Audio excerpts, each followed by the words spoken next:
Hello and welcome to Teenagers Untangled, a parenting hug where we combine expert information and our own experience to help you come up with the best options for parenting your tweens and teens, judgment-free. I'm Rachel Richards, journalist, mother of 2 teenagers and 2 bonus daughters. Now, do you ever wonder why there seem to be so many teenagers with mental health challenges? Why youth emergency rooms that used to be full of broken bones are now dealing with broken minds? And what you can do as a parent to help your child not just cope, but flourish in a shifting world? Well, today's guest has answers. From explaining what's going on with what he calls Generation Rumination, how what we sometimes see as problems are actually an important feature of being an adolescent, and he offers us some solid science-proven answers for how to help kids flourish. He's also a Pulitzer Prize-winning journalist and dad of teens himself. It's Matt Richtel, author of How We Grow Up. Hello, thanks for joining us. Hello, how are you? I'm really well. I'm great to have you on. And Wait, I have a question. Go on. What are bonus daughters? Oh, they're my stepdaughters. Okay, I've they're never such heard a the term. bonus. Oh yeah, no, they're 30 and 28, and they've been in my life since they were 2 and 6, and I just adore them, and they are an absolute bonus. Gotcha, because it sounded to me like you opened a box of cereal. Look, bonus I guess daughters. that makes sense, yes. Well, now everybody knows. If you've all been wondering and thinking, I need to write to Rachel, here it is, you have the answer.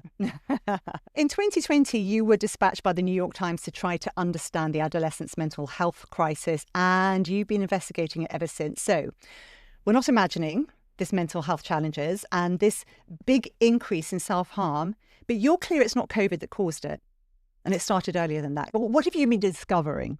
Yeah, thank you. And yes, this began with exploring adolescent mental health.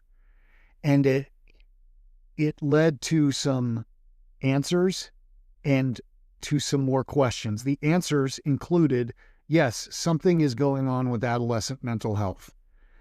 Part B, it's not that simple, and some of the answers you've heard are oversimplified. And finally, it led me to ask, okay, we've talked a lot about the phone and the device. What about the person holding the phone? Who are these creatures? And I realized that predicate to understanding the relationship between phone and adolescent meant first understanding adolescence. I've come up with a way of framing adolescence that I think represents a whole bunch of learning over the last 15 to 20 years that's a little different from the framework Freud held and Anna Freud held. Can I offer a new framework for... Please do. Thank you. Okay. We're here to learn. Adolescence is a period with a very clear purpose, and that purpose is this: the reconciliation of the known and the unknown in a very fast-changing world. What is known is what your parents tell you. Hey, these are the tools you need to survive. This is how the economy works. This is what culture and society looks like. What's unknown is what actually works.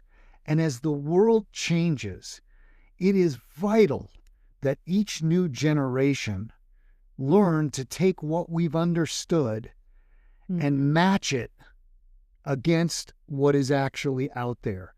Evolutionary biology has in effect programmed a group of young people to take the baton we've handed them and make sure that their direction and our direction can work together. Last sentence. This is in effect a period of profound information processing, and it's happening right now when there's a lot of information. Yes, and in your book you talk about how for generations the territory being explored was physical, and now it's not. Yes, the information that they were trying to reconcile at one point was, let's just call it more basic or more physical. For instance, we as adults had explored or conquered a certain amount of physical territory. The exploration from young people happened by crossing the river behind our homes or our territories, our nation states, our states, to discover whether what was true in the town that they grew up was also true in the mountainous area. Remember the phrase, well, this is an American phrase, but it's probably gained wide currency, "Go west, young man"? Yes. Does that ring a bell? The full of the phrase, which is never quoted, is "Go west, young man, and grow up with your country." Now, setting aside that was about men, and so it was both American-centric and male-centric, throw that out. The bigger idea was, you will go conquer some physical territory and help us discover what else is going on in the world. But now, much of our exploration is happening between our ears. Who am I? What are these ideas? What is gender? What is right and wrong? These are entire new territories that young people are exploring today. Yes, and that in itself, I mean, it's not a bug, it's actually part of who they are. And I was very interested because you said something that also has been said by Dr. Lucy Fuchs on this podcast, which is that not all teenagers are rebellious, because we look at them and we say, well, why is my teenager being so difficult? But they're not all rebellious. In fact, they're very conformative, a lot of teenagers, but it's not conforming to necessarily what their parents are telling them. They're conforming to things that matter to them outside of the home. Yeah. So really, really good point. And I would even quibble with whether they're rebellious at all. But I'd like to break down that group to the conforming and not conforming. First of all, there are huge chunks of adolescents who, generally speaking, trust what is known. Their parents are saying and their schools are saying, this is what you should do, and many follow those attributes. What appears to be rebellion, or has often been characterized as such, to my mind, is a spectrum of young people who are more prone to test whether the things that we say are known remain true or ever were true in the first place. And you might say, well, that sounds like rebellion. They're being jerks. They're not trusting us. But actually, you're right. This is a feature, not a bug. They're not only testing for their own sake, they're testing for the sake of the survival of the species. Yes. If the world changes and we don't retest it, or if a premise we held was too simplistic and we miss the next beat, we're not going to be eradicated, but there could be real cost to not exploring. The brains of adolescents are programmed to think about the new information and question what they've been suggested, told. Yes. And the rewards, if they manage to find that new thing, can be very high.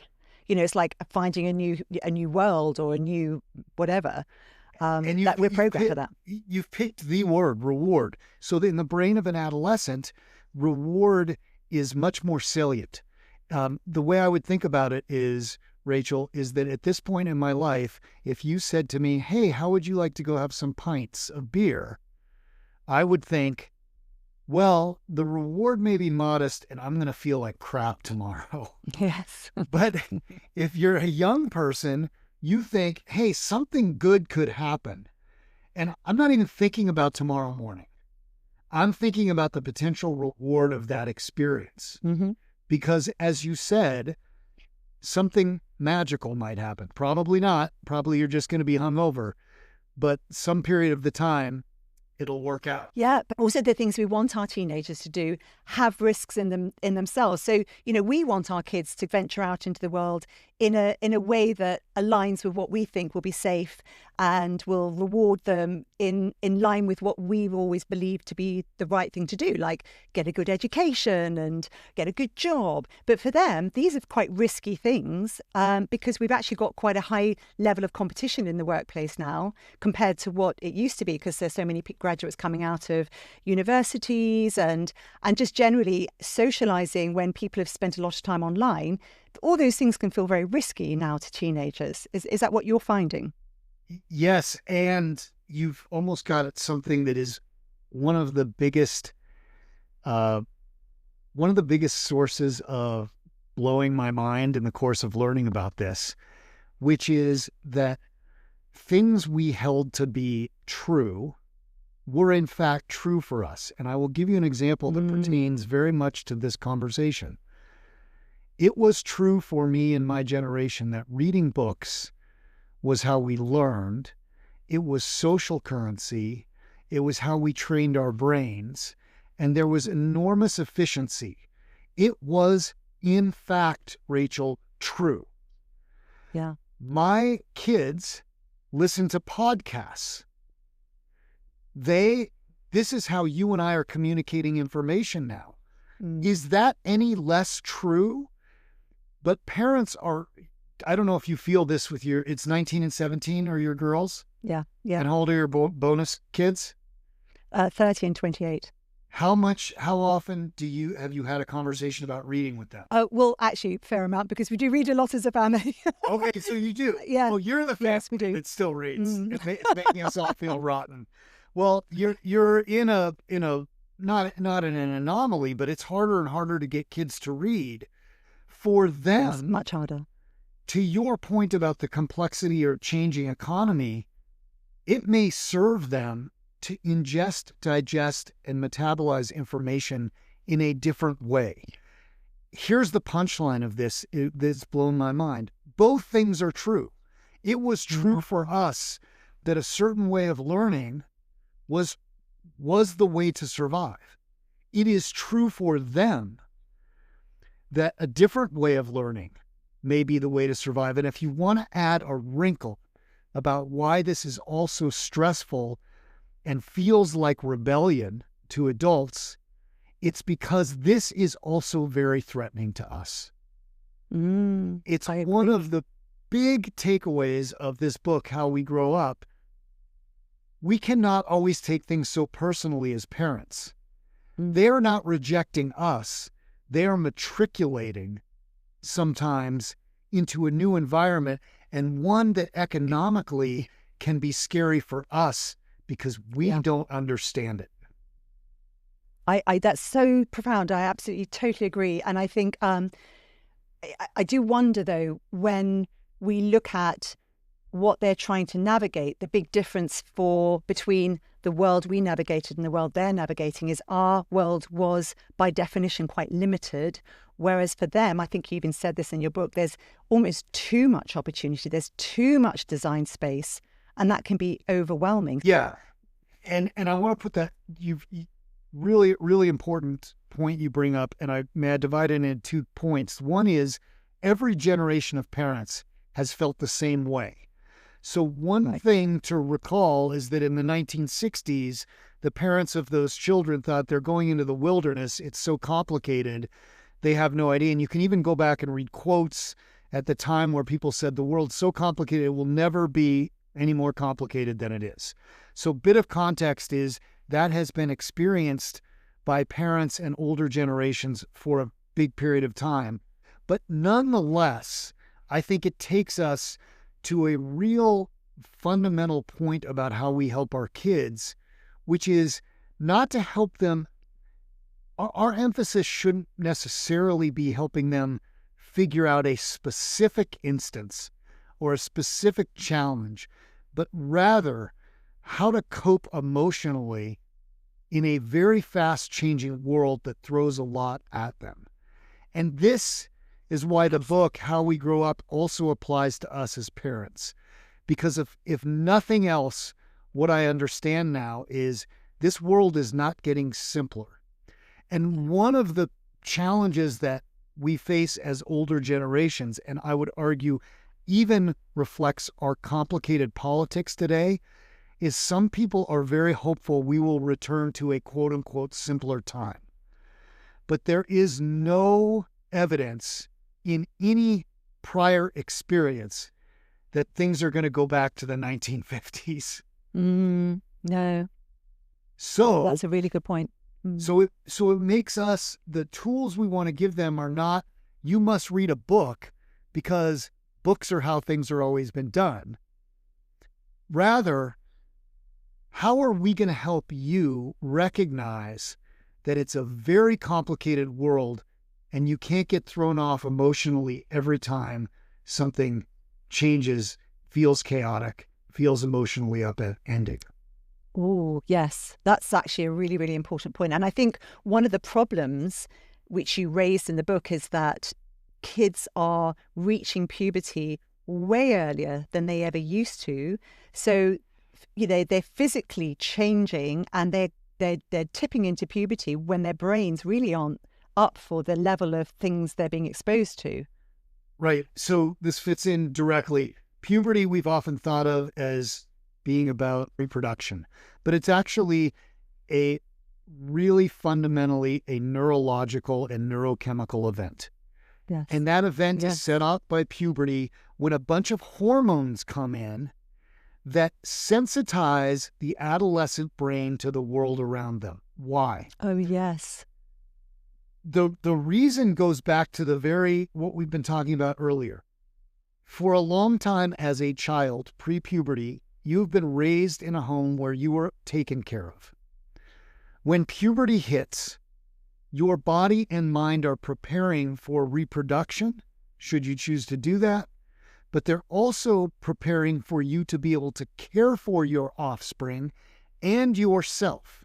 And in order to do that, your attention has to go from listening exclusively to the people who cared for you, your parents, to paying attention to the world around you so that you can navigate it. Okay, that's big picture. But now what's happened is puberty is set in earlier. Why that is a bit complicated, but just to give you the numbers, roughly in the Western world, puberty hit for girls at the age of 14 in the year 1900. Now it's about 12. For boys, it follows a similar path. We don't exactly know because there's first menstruation for girls, so we can measure it. Boys don't have so singular of an event. For the sake of simplicity, the theory is that as our caloric intake has changed, our bodies have understood that we are safer to reproduce at an earlier age because we have enough energy. But that is not settled science. What is more important for this discussion is if you are age 12 and your brain becomes alert to the world around you, so now it's 2 years earlier than used to happen, you are suddenly sensitized to a whole bunch of information.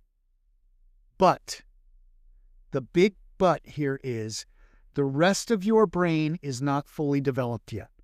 The prefrontal cortex has not developed any more quickly. Therefore, there's a mismatch between what you're taking in and you're sensitive to and what you can process effectively.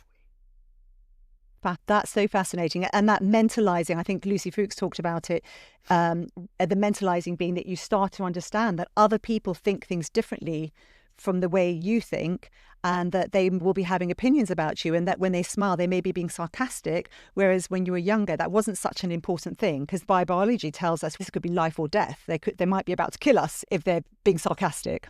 Bingo. And one of my most favorite studies that I learned about in this book is drawn from a nonsense word that researchers at Stanford came up with, and the nonsense word is called Puideschwalt. If you're listening and you say that has no meaning, you're right. It's made up.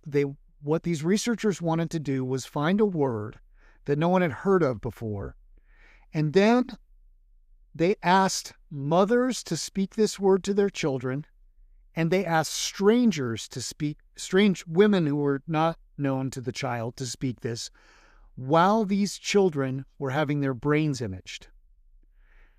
And they followed the brain imaging through puberty or across puberty. And what they discovered was after puberty, the brains of children lit up more so when they heard a stranger's voice say Pwiedeschwalt, but before puberty, it lit up for their mothers. Now, why do you think that would be? Well, they're tuned into learning from other people, not the people at home. They've only got one ear open for what their parents are saying. And, the other people are much cooler and they've got things to offer them that they will learn from. They have to. They must. Because Yes. they're mothers and fathers. We are less relevant in that movement to the rest of the world. So you say, Yes. why does my kid listen to the peer group saying totally stupid stuff when I'm telling my kid totally smart stuff? It's because it's not about smart or stupid at that point. It's about moving into the environment you must survive in.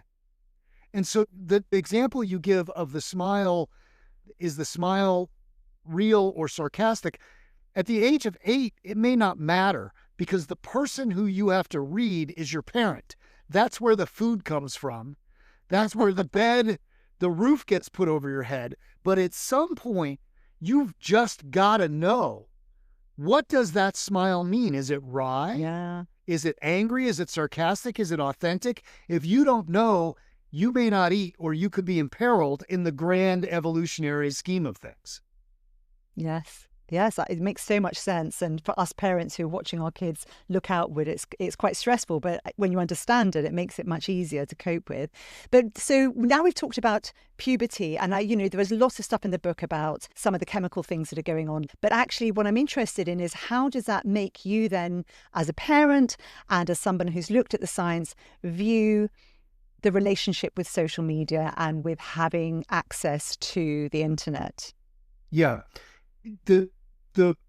The big argument to this point has been that social media is making our adolescents anxious and giving them mental health distress.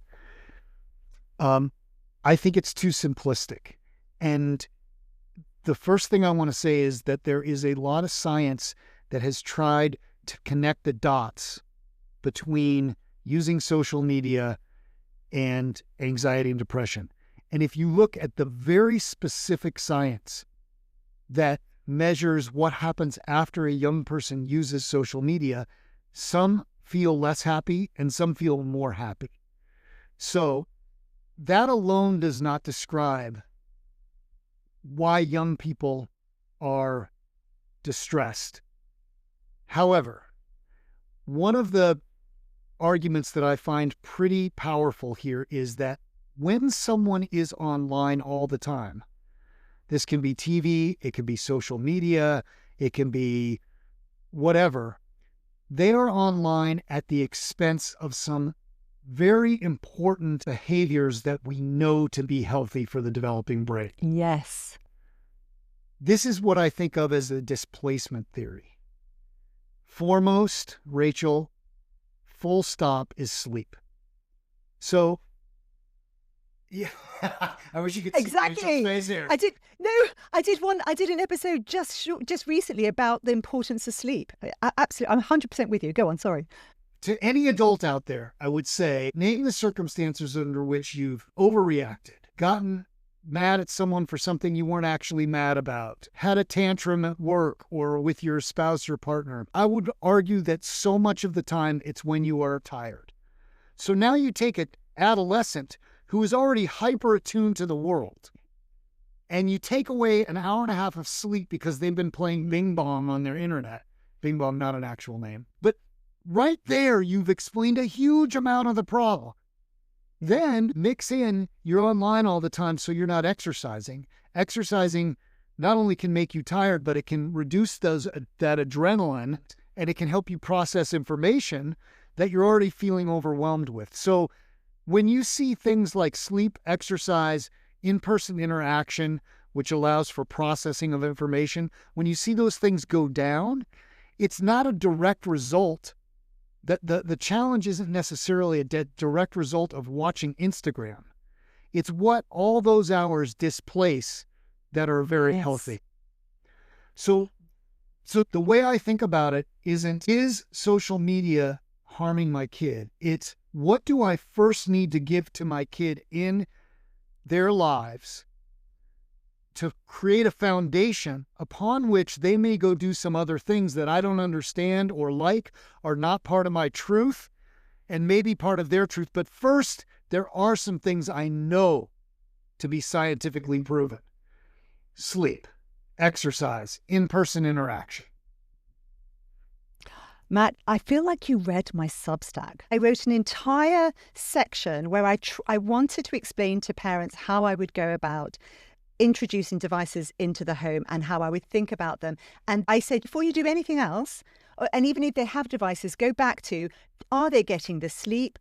Are they getting the in-person interaction? And are they exercising? These are absolutely fundamental things that really, really matter to the mental health and just the physical health of us human beings, right? Yeah, it's these are not negotiable things. Reading may be a form of bringing in information. I'm not picking on reading. I write books. But I just want to draw a distinction between things that are essential. And you would say this of nutrition. If you ate sugar all the time, it would come at the expense of eating good things, and you would suffer and you would get diabetes. It's obviously we're all coming to the similar things. Yeah. It's just important that we put this stuff in place. So I Wait, Rachel, 100% can I interrupt there real quick, because we're all coming to the same things, but we're not. And this is really important. There is a line of thinking that says these devices are destroying our young people. Yeah, And the reason so right. I make a nuance about this is that I don't think these devices are going to go away. And I think they're part of the economic structure of our young people's lives. So I think we need a different framework than just saying, this is the devil, and we must keep it out of our lives. I make no defense of the tech companies. They want all our attention. But I think some of the narrative has been too simplified in a way that is going to create an internal conflict in our society that could be really challenging for us with our young people. Let's get at the truth, which is there's certain things we need, rather than feel threatened by something that is inherently part of our lives. And P.S., that we are capitalizing on through our own podcasts, our own demands for attention. I mean, it just, some of the narrative really troubles me. It's how I talk to a lot of my listeners. And when I said we are, I mean, it's this kind of podcast and the guests that I have on this podcast. I really am grateful to Jonathan Haidt for bringing this to people's attention.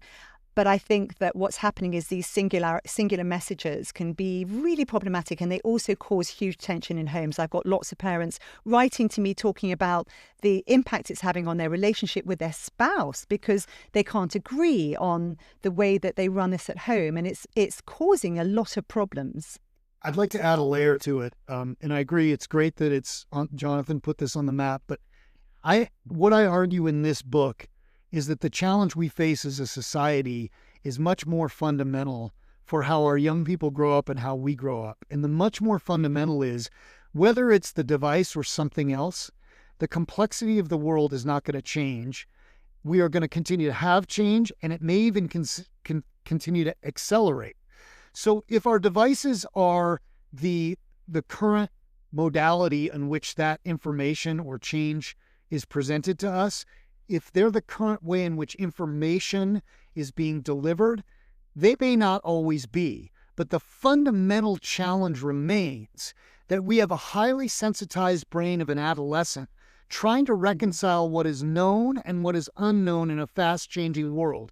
And if we're going to help them grow up, we have to get at that. We can't just say it's only the device's fault. Yeah, I know. I love that. So we've talked about the ways in which devices can displace really important activities, and I absolutely concur. I love what you're saying. What other things would you say are fundamentally important, coming back to the mental health challenges that you're talking about, and are the importance of building resilience into our kids' lives? The way I've started to think about this is I've started to think about what it feels like to feel like an adolescent. And I think I can give the rest of the way, all of us, an experience of what that is. This is what I think adults may try to internalize as we get to what to do about this. Have you ever had a day where you got bad sleep and you had an argument the night before with your spouse or partner, and you're driving to work the next day and you see a car next to you and the person gives a look that you can't interpret and you suddenly decide you want to murder that person? I.e., Rachel, you're all the time. A little too. All the time. This is road rage. Yeah. And what's important about the analogy is we feel this way occasionally. But as a young person, you may feel this way a lot. But the this way in the sentence is, what's important about that story is we're not actually mad at the driver across from us. We're tired. Maybe we're processing something that happened with our boss or our jobs, our work, our company. Maybe it's something that happened with our partner, our spouse, our kids. As we approach our young people, I want you to imagine that they're going through that road rage experience, but it may be the road rage version, or it may be the I'm suddenly in love version, or it may be the everyone in 8th grade hates me version. But there's not a one-to-one relationship between the thing they're expressing, i.e., everyone in 8th grade hates me, I hate that driver, and what actually prompted that emotion. So the very first thing I would ground this resilience conversation in, as you put it, is how do we help people, young people, understand that they're going to be thrown off a bunch emotionally by a complicated world? And when that happens, how do I get back to a place of center and sanity where what I actually do is just ignore that driver altogether, or maybe wave and smile? Oh, I love this. That's to me the framework for the next steps in this. I think where we've come as a society from the place where everything was Freudian, where that discomfort came from your parents or whatever, is we increasingly understand that this is a kind of information overload. What do you do in a period of information overload where you're tired, you can't make sense of what's known and unknown? A few basic steps. The first one I'm going to call take a cold shower.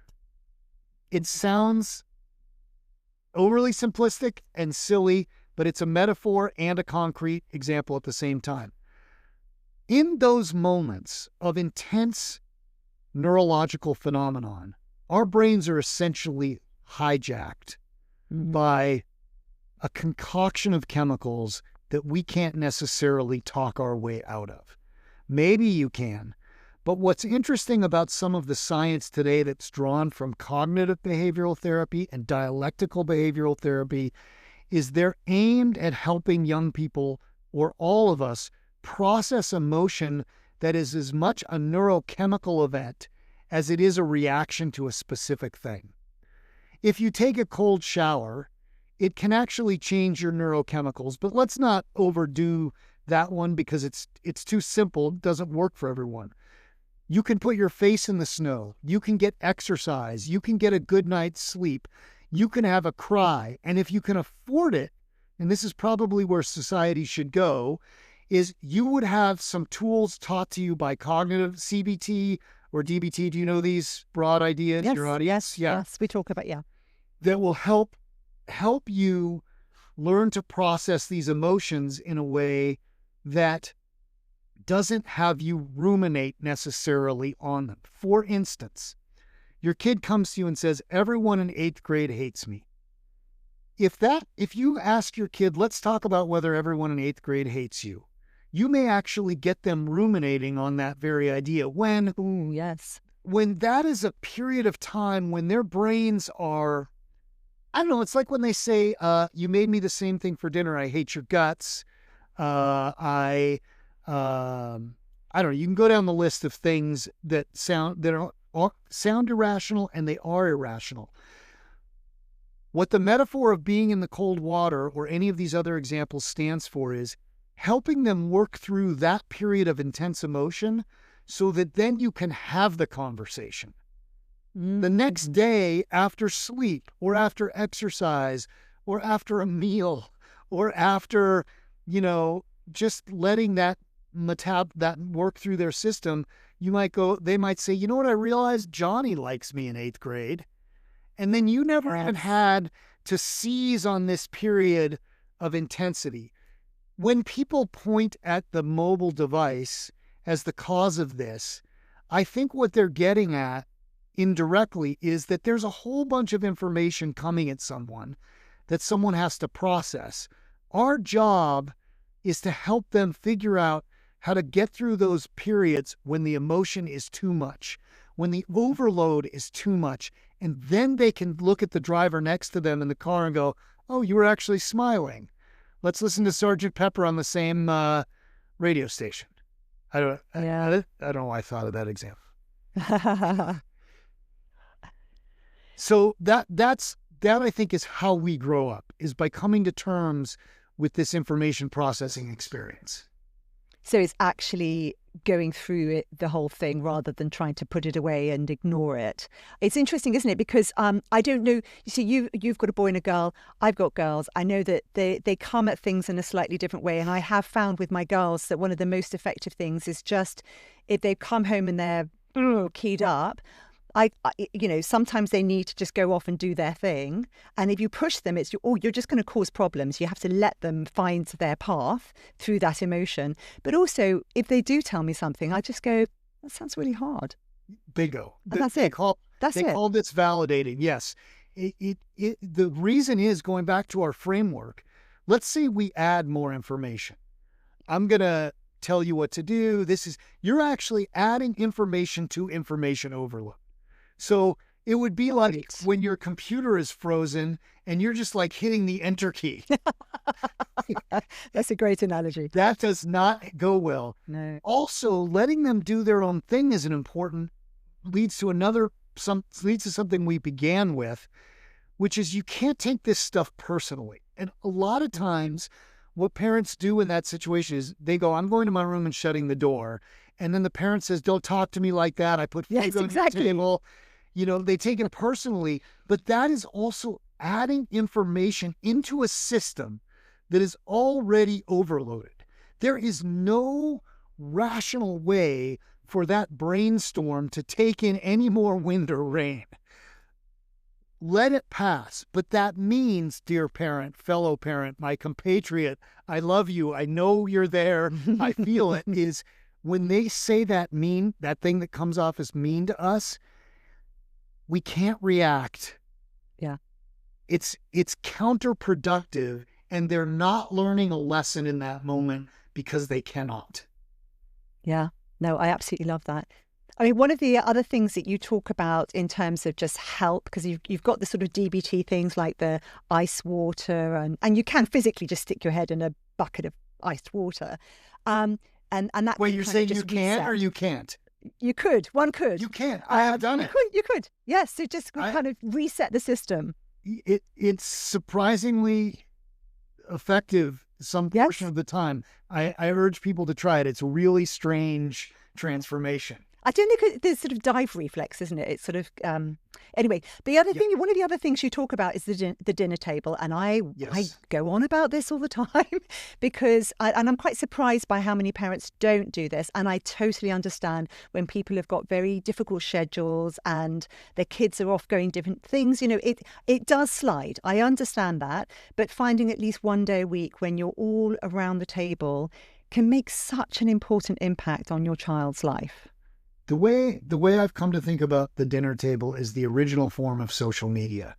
And if we're going to counter program our kids in certain environments, the dinner table is a great place to do it. And I've thought about another piece of the dinner table. To avoid being part of the problem, the dinner table you might think of it as being less of a negative space. So let's say you're constantly preaching at the dinner table because you feel it's your only chance to talk to the kids. But if you think of it as the original social media space, I don't think we need to add necessarily to the fear-mongering that the world is already projecting upon them. So sometimes I really avoid saying like, man, the politics are this, or what a terrible world we live in, because you're in effect adding a message of fear and information that is really hard. Let them talk. Tell them things are going to be okay, because they most certainly are going to be okay in all but a few circumstances. So just think of yourself as the original form of social media, and what would you want your message to be? Oh, I love that. I love that. And I think also as a parent, so, the mother or the father, what we're doing is we're setting an example of what it is like to be an adult in Yes. the world. And if they see us really not navigating it well, or all doom and gloom, it's just going to add that sense that everything's going to pot and it's, nothing's ever going to be good. So I do think a bit of levity, and also don't stress about the quality of the food. I mean, just put something. You can. The other word I'd use here, and I think it's a watchword for them as they go through this, and us, is curiosity.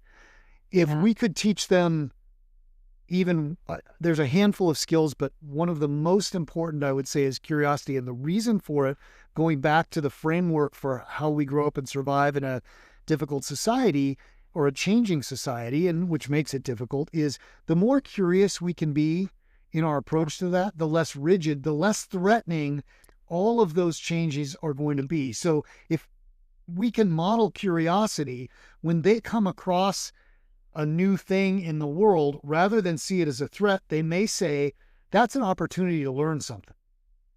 Yes, absolutely. And we can be curious by showing them whenever they say something, rather than thinking, oh, I have the answer to that, or I can fix that, is asking them questions. My daughter's just started at university, and she'll hear things that sort of surprise her or upset her.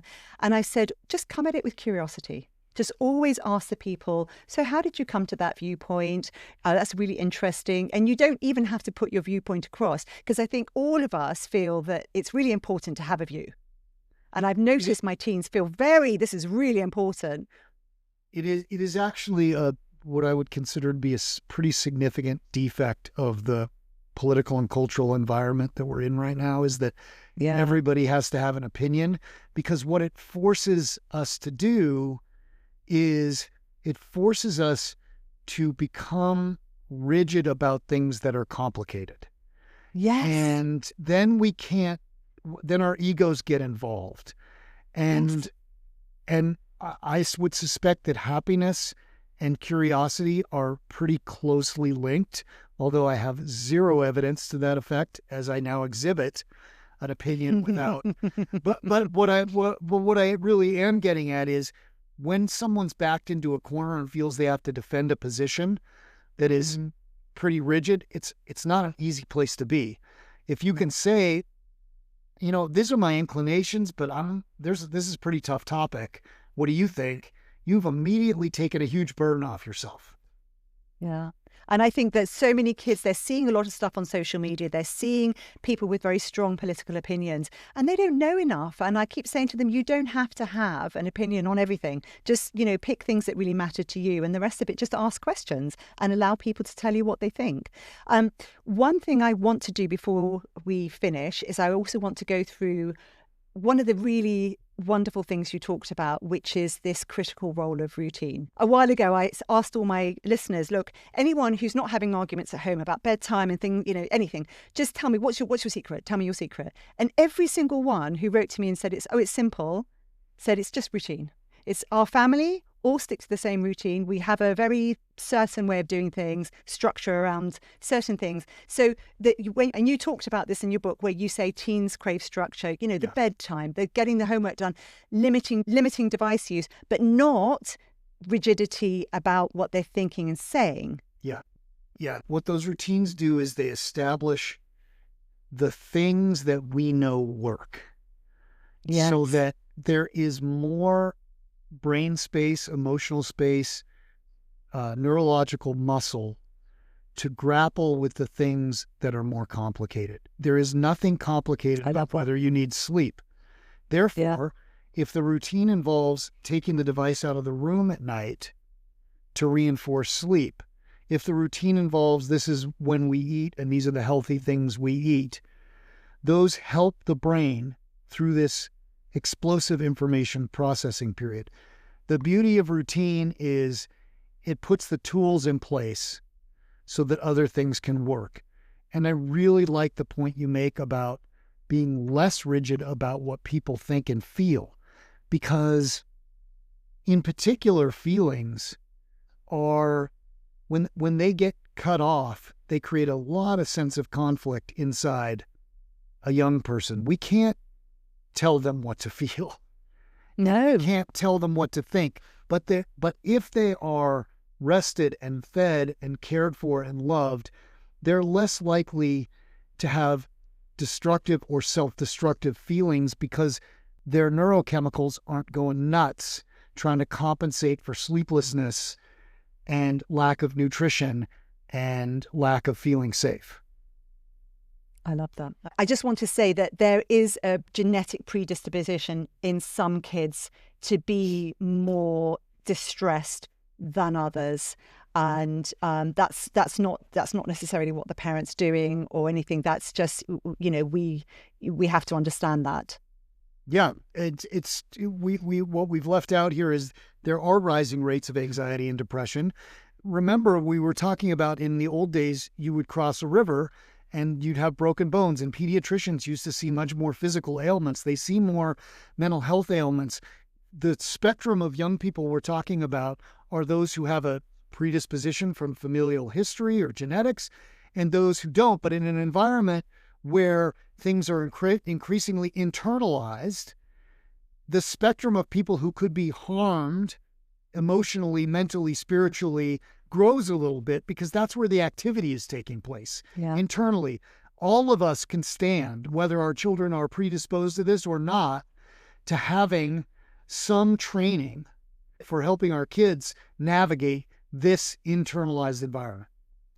Yeah, I think that's absolutely a brilliant thing to end on. And just in terms of the book, for anybody who's been listening thinking, oh, I'm interested in that book, what I really enjoyed about it was you took several young people and you told their stories, starting off explaining where they started, then we had a middle bit, and then we had an end bit, a reconciliation of where they got to. You've done lots of research, finding out the points of lots of academics, and that's all in the book. So it's a really good read. I really enjoyed it. So thank you for that. How would people get hold of you? Well, if they actually want to send me an email, which I would welcome, my private email is my name, Matt Richtel, Mattrichtel @gmail. If they're interested in the book and learning more about me, and my website is mattrichtel.com, and it has all kinds of glossy photos, images, and blurbs, and all the things. So go there and all the good stuff. I'll put the links in the podcast notes. And like I said, it's great to have another person who's looking at this stuff, but also who's a parent, because you get it. If you found this useful, please send it to at least one other person, anyone you know who might benefit from it. You can reach me at teenagersuntangled@gmail.com. My website is www.teenagersuntangled.com, and my Substack is teenagersuntangled.substack.com. It's all the Teenagers Untangled. And that's it for this week. Thank you very much. Big hug from me. Bye-bye now.